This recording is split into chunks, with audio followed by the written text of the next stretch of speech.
Hey everyone, good evening. I'm gonna hit some buttons here and see if this works. Let me know if you can see me and hear me. I think we're live. Hey everyone, this is Shona from She's Got Assets. Hopefully everyone knows the drill. If you can see me and hear me, let me know. If you're on Facebook right now, I'm just gonna do some checking to make sure everything's working, that we have a fun topic tonight. We're just gonna go over midterm rental basics, like my top tips and tricks, and I have some exciting news. So yeah, if anyone is here, let me know you can see me and hear me. It's always helpful. Looks like we're here. Okay, I'm going to say everyone, we're live. All right, so if you're here, let me know. Appreciate you guys tuning in. I'm just going to make a comment on someone's post that can't find me. But I really appreciate everyone tuning in tonight. Let me know like where you're calling in from, how your day is going.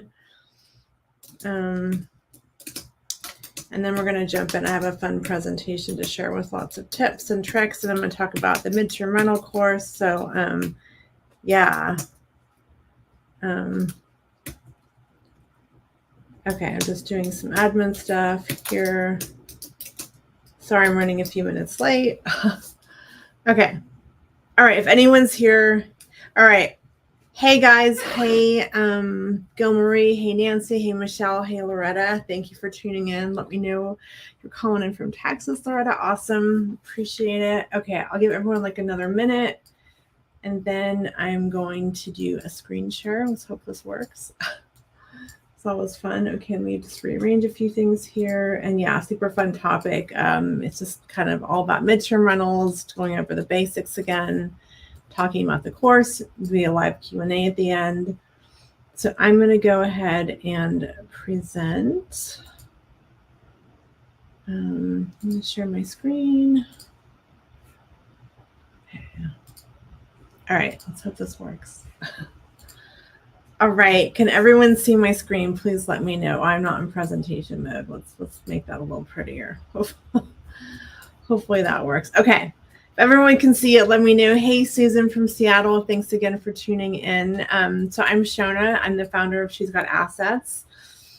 I love working with students, talking about midterm rentals and investments in general. So again, if anyone is tuning in later, watching the replay, just drop a comment and I'll get back to you. But we're going to kind of do a little presentation tonight, and then we're going to talk at the end. I have a little special going on, and fixing my camera here.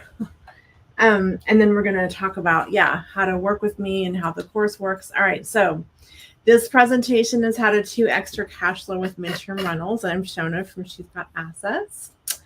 All right, so a little bit about me. If you haven't come across me, or if the first time you're watching, if you already know me, just like grab a drink or something. I like to say I was raised by capitalist hippies. Growing up, I helped run the family vacation rental business. This is kind of in my blood. I'm in Portland, Oregon. Originally, I'm from California. I thought I would never be in this business. It was way too expensive, and it just seemed, like very unattainable. If anyone can relate, let me know. I've been a long-time landlord since 2006, so quite a while. I've learned a lot. It's been fun.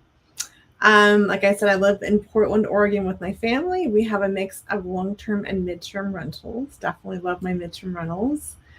A few things about me. I love coffee, baking, design, treasure hunting, learning, and I am, of course, obsessed with all things real estate. A little bit before I got into real estate full-time, my background is I was a graphic designer, and then we founded a boutique graphic design studio and then co-founded an agency. I've pretty much been an entrepreneur my whole life. Somebody once put it very eloquently, like, you're an outside cat. I'm totally an outside cat. So this was kind of a side hobby for us. Then I became the full-time investor. I'm kind of a serial entrepreneur. I'm the founder of She's Got Assets. I'm the podcast host. I'm the course author of the REA Playbook and the MTR Playbook, which we're going to talk about after this presentation. And then I have Cedar and Porch Properties, which is my rental brand, and Shona Buys Houses, where I bought off-market properties directly from sellers. So it's a little bit about me. Now we'll get into the meat of it. Thanks for listening to that. So midterm rentals, right? It's definitely a hot topic. They're getting more and more popular. I have so many leads, I can't even fill them. Love this quote, buy land, they aren't making it anymore. So definitely a favorite. So let's just kind of start with what is a midterm rental. It's a 30+ day stay in a fully furnished property. There are some exceptions to that, but generally that's kind of what we're talking about. We're talking about a midterm renter, an MTR rental. So what I love about them, right, there's only a couple turnovers a year. You know, you look at a short-term rental like an Airbnb or a Vrbo, it's like every couple of days. So it's like only a couple turnovers, maybe 2 to 3 a year. So it's a lot less than short-term. I really believe we're providing a needed service. You know, we're more of a host than a landlord, right? We're dealing with people, I call them guests. They're usually in town on work or contract, or maybe had something happen to their house looking for temporary housing. They're regulated like a long-term rental, so we're not at the mercy of all those short-term regulations. I've had to a lot of people and Airbnb, they're really cracking down on them, so they're getting outlawed in a lot of places. Let's see. Okay, so I used to have short-term rentals. You know, I had a couple, they were fun, but they were a lot of stress, really, really high maintenance guests. Like people are there for vacation. They want to know where to get coffee. They want more towels, toilet paper. It was just a lot of communication. Yes, there is software to manage that, but still it's a lot of mind share. Got really tired of the turnover. You're always worrying about your last review. Reviews are important. They're not as nearly as important in the midterm world as they are in the short-term world. In the short-term world, like one bad review, right, and you could lose a booking, right? So that's my kind of Airbnb STR life, MTR life, right? More cash flow with less stress, up to 2x more cash flow or more over long-term rentals, which I love. That's why we love this, right? It's cash flow. Again, I mentioned this, but you know, STR regulations don't apply. You don't have to worry about constantly changing or being outlawed or your whole business just, you know, getting cut because the local regulations changed. Again, way less turnover, only a couple year. Expandability, you can make rentals cash flow in an expensive market, right? Sometimes you're looking at a rental or investment. It's really hard to make any numbers work if you're thinking of a traditional rental. It just doesn't generally pencil, at least in expensive markets like I'm in. If anyone can relate to that, let me know. Okay, also generally there is a caveat. I generally don't have to do in-person showings. Where insurance claims is a little bit different, but most of the time I'm really booking directly. I'm not doing a bunch of tours, and so that's one of the things I like about it as well. So I think a really big question is, you know, what makes a good midterm rental? Does size matter? Does it have to be close to stuff? You know, I think if you're in an urban area where there is a growing population, there is industry and commerce, most property sizes are going to work. You know, there's nuances to them, but we're going to kind of cover that. So, you know, doing your research is good to know. Like I've been doing this long enough. I know kind of the demand in my area, but if you're starting out or you're not sure, there's a couple, you know, I cover this really in depth in the course. There's a lot of tools, but you can go to like Airbnb long stays, just kind of do a search, see what you find. Furnish Finder has a stats option. You look on there and go to corporate housing by owners. So there are a lot of more detailed ways I cover on the course, but these are some high level ways to kind of check demand in your area and how much you could make. Right, so let's cover, you know, property sizes and guest avatars. Avatars being who's staying in your property, right? So in my experience, I have the gamut of like a studio up to like a 3-bedroom, 2-bath, right? They all kind of work. It just, some of them are more profitable than others. So essentially, you know, if you have a studio, right, that's great. You know, I just recently bought an off-market duplex, a 0 down. It was amazing. I tried it as long-term. I really wasn't getting the rent I wanted, so I decided to go midterm, and I'm basically doubling it, right? So on the smaller properties, I would definitely say you can want extra cash flow. So if you have a studio or 1-bedroom, right, it's great for traveling medical professionals and nurses. That's who I think most people think of. Business travelers, digital nomads. Then you have like the 2-bedroom, 1-bath. Again, you know, corporate clients, businesses, digital nomads, students, some families, but I would say, you know, 1-bedroom studio, 2-bedroom is definitely more kind of the traveling medical professionals, nurses who you're appealing to. They're also more budget conscious. Then you get into like the 3-bedroom, 2-bath. Again, can be a similar clientele. Sometimes people have roommates, maybe more corporate clients, but really the main avatar for this is displaced families from insurance claims. We're going to cover that. But as you can see here, really runs the gamut. All, property types work. It really depends on the quality of the property, the location of it. Is it close to stuff? And in my experience, I have all of these properties. They all work very well as midterms. Some people really dial in their niche. Some people have a couple different types of properties. So that's kind of the overview. I like to do what I call an A/B market test. Like if I'm testing the market or I'm considering going long-term, or, if I don't want to spend the money on furnishing up front, and I cover this in the course, I will digitally stage properties. And you can see the difference here, like an empty room versus what, is furniture. And there's a lot of AI tools out there I have in the course. It's pretty amazing what you can do pretty quickly. So that's kind of one thing I like to do to test the market. Again, here's another example, like before an empty room, and then after you can see it looks really cozy. There's like artwork on the walls. It has a cozy feeling. It just has a very different vibe than an empty room. And people generally cannot imagine an empty room being furnished, right? It's just like staging a house when you're flipping it, right? When you add that staging and the artwork and the throws and kind of the accessories, right? It really comes to life. So I love digital staging. It's just a way to like test something. I coach students on getting their places booked before they're even furnished with this strategy. It's really effective. So there's a tip there. So pricing is a big question, and it's a little bit of an art and a science. There's definitely strategic ways we cover in the course how to do it.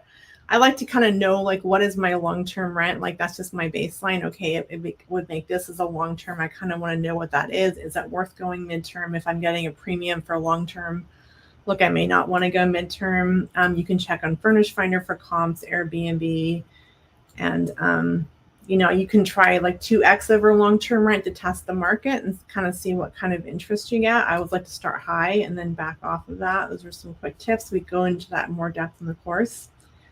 Again, top amenities, hands down, the most common ones.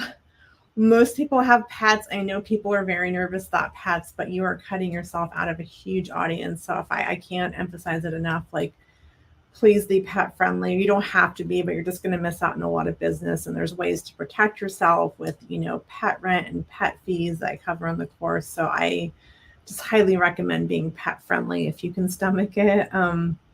There's ways to protect yourself. So the top amenities are, people really want a fenced yard, ideally one where they can there's a yard like attached to the house, like the dog can just go out through the back door. Fenced yard, pet friendly, parking is ideal. Not all my properties have parking, but like off-street parking, a garage is really a top tier amenity in my experience. A few more things. I think people expect a washer and dryer. If I don't want to go to a laundromat, who wants to do that? Like a full kitchen, not like some kind of, apartment kitchen or some kind of like hot plate. They really want a full kitchen, fairly well stocked. And I think the other thing is in a safe, decent, solid Class B neighborhood, right? Doesn't have to be high end, but we want nice areas that feel safe or well lit. So that's kind of a high level amenities. Again, I have a full list in the course. So furnishing. We're going to kind of cover a high level of that. Again, I have a very full list in the course of like what to get. Every room is kind of broken down by kitchen, bathroom, bedroom. So we're going to go over high level amenities. I think design is super important. Design really sells. You have to have nice quality properties. The market is definitely getting more competitive with Airbnb hosts going midterm. So I would say if you love design, I feel like a lot of people in this space really do, choose a style, modern, eclectic, mid-century, right? If you love design, if you don't, definitely hire someone for that. I kind of coach students to keep it simple but functional. We don't need to go crazy, but add some color, add some personality, add some coziness with throw pillows. And I just really emphasize that style, I think, sells. People want to stay in nice places. If you don't put a lot of effort into your furnishing, you're not going to be able to get a premium, right? So don't overlook it, but it is definitely also not vacation mode, right? So it's someone going to be living there, needs to be functional, but really nice, high quality, all right? So So some quick furnishing tips. I cover this in the course. I have a really extensive list and with Amazon links and whatnot. But if you're doing this yourself, go room by room, like make a list, like look at your bedroom. You've got nightstands, you have a mattress, just kind of make this mental list, right? I think it's good, always good to measure, right? So you get the right sizes. Definitely you can hunt for stuff. I think it's a little more efficient to order online because hunting and packing takes a while. It depends on your timeline, your time frame. I order most everything, including the mattress, online, and I have that all in the course. It comes in a box. It's great. It just unravels. It's super easy. I like to add a little bit of local flavor, right? These are a couple of my favorite things. I have this map I like. It's a letterpress map. I throw, stylish fixtures. These aren't like necessities, but I just think a little bit of style and character goes a long way. So those are a few of my favorite things. I think smart tech's really important, and I cover recommendations specifically in the course. Self check-in is awesome, which means a smart lock. There's a lot of options. I have my favorite in the course. I like the August one. I think video doorbells are great for safety. You can see when packages come. I did a tour of a property, and actually the guest requested it. And normally I have that installed, and then I generally have like one smart TV. I don't think the expectation is to have one in every room. I just put one in like the living room, or add like, Roku or something, so guests can log into their streaming channels of choice. Again, I think balance online and local. Have a couple statement pieces, but as much as you can order online, it just makes it a lot more efficient. Little quick tip here is, if you can, stay the night, make a meal, make some pasta, see what you're missing. You're really going to figure out, oh, you forgot the colander or the can opener. Those little details are really important. It's a little tip there. So advertising, we cover this really in depth in the course. I'll kind of go high level here with some tips. These are the top places. There is a huge list of stuff in the course, but really high level. Furnish Finder, very popular for medical professionals. Other avatars use it as well. So I think it's well worthwhile being on there. There's ways to optimize it that I cover. Airbnb, definitely, even if you're not doing short-term stays, it's a really good place to be in Zillow. These are like the top recommendations for places to list. And then to kind of cover corporate clients or temporary housing for displaced families. There's really big companies. These are a couple of the top ones. Again, I have a full list in the course, like ALE Solutions, CRS Temporary Housing, THG Temp Housing Directory. You can really command a premium for these kinds of claims. There's a strategy to it, and I cover it in the course. But if you want to list yourself with these places, it's well worth it. They also look in the other places. And just kind of a really high level overview of how insurance claims work. I cover this in the course, but just if you haven't come across this strategy, it's kind of the niche strategy of midterm. So, disaster happens, a flood or a fire, the family, files a claim. They're going to stay in a hotel, right? That's where they're going to stay. The insurance company is going to work with a temporary housing company. Because insurance companies, they're not housing providers, right? So they're going to work with a temporary housing company. They will often reach out to you like a relocation specialist and say, I have a family of 2 and I have a dog. Sometimes they have a duck or a lizard or chickens. And they will ask you all the questions, and we kind of cover what they're going to ask you in the course, and you give them a price, and then they'll go back to the adjuster and get it approved. Sometimes it's a bit of back and forth, and then if the adjuster approves, right, and they accept that, they will generally want to see the property in person and the family moves in. That's very high level how the insurance process works, and we cover it in more detail in the course. So a couple listing tips. Highlight your amenities. Is it pet friendly? Does it have a fenced yard, dedicated workspace? What attractions are close by? Is it walkable? Is there restaurants, eateries, all that fun stuff? Professional photos are super, super important. Do not take them yourself. I cannot emphasize that enough. It's important to keep your calendar up to date so you don't miss out on bookings. Again, just really emphasizing high quality photos. Hire a pro. Don't skimp on that. It's really going to be a one-time cost, and you won't have to do it again for the most part unless you drastically change your furnishings. So here's an example, right? Would you want to stay here, right? the photos are like upside down. The toilet is not tidy. There's something funky on the TV, right? These are not good listing photos. This is not going to want to make someone stay here. This is an example of, would you really want to stay here versus would you want to stay here, right? It's kind of nice and bright and welcoming. It's not too cluttered, but it has some personality, right? So according to Airbnb, photos are one of the top 3 reasons guests choose to book. So I know I say this a lot, but photos are super important.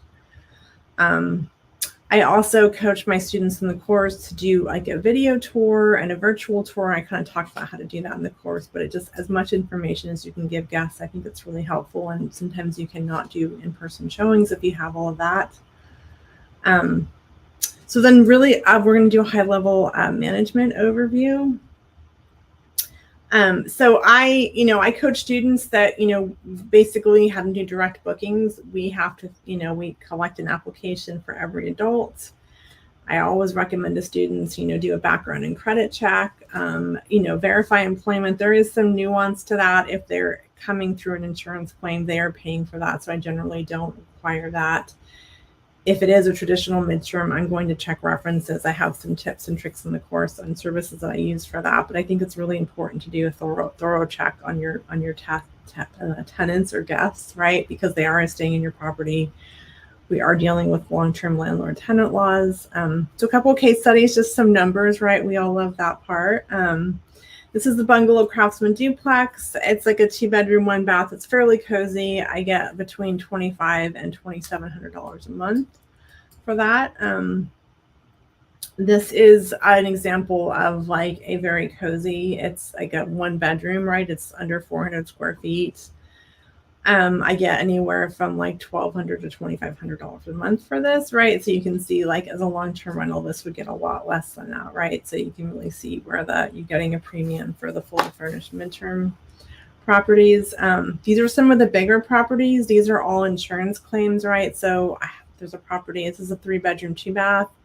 It's about 1,300 square feet. It's $5,300 a month, which is well above market, right? Market's probably about 27. This is an insurance claim for a displaced family. So I think they're in a 7-month lease. So that's a nice one.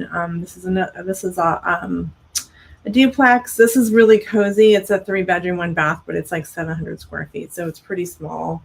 There's a range like 2,500 to 2,600. This is one of my latest placements. It's a 3-bedroom, 2-bath, about 1,600 square feet, really beautifully remodeled. And we're getting $6,000 a month for an insurance claim on this one. So, and it's a really nice property, but it's well above what we'd get for long-term. So yeah, now we're at the part where if anyone is interested in learning more about the course, the doors are officially open. I'm doing a special for $200 off until Friday. So I kind of cover everything from marketing and advertising to staging and design and how to negotiate prices and where to list and hold your hand through all that stuff because it can be a little overwhelming. I really love to get students online and book before they're even fully furnished. I think time is of the essence. So I really want this course to be a jump start. So if anyone is interested, just type like me in the comments. We'll reach out, set up a call. But yeah, it's definitely really aimed to get you going quickly and answer all those questions and save you a lot of time to get you cash flowing sooner. So with that being said, I'm going to see if there's any questions. So yeah, if anyone has questions, I'll hang on for a few minutes. Let's see. Hopefully we're still live. Okay. All right. So if anyone has questions about anything that I mentioned or anything specifically about the course, feel free to chime in. Looks like we're still live. Yeah. Okay, good.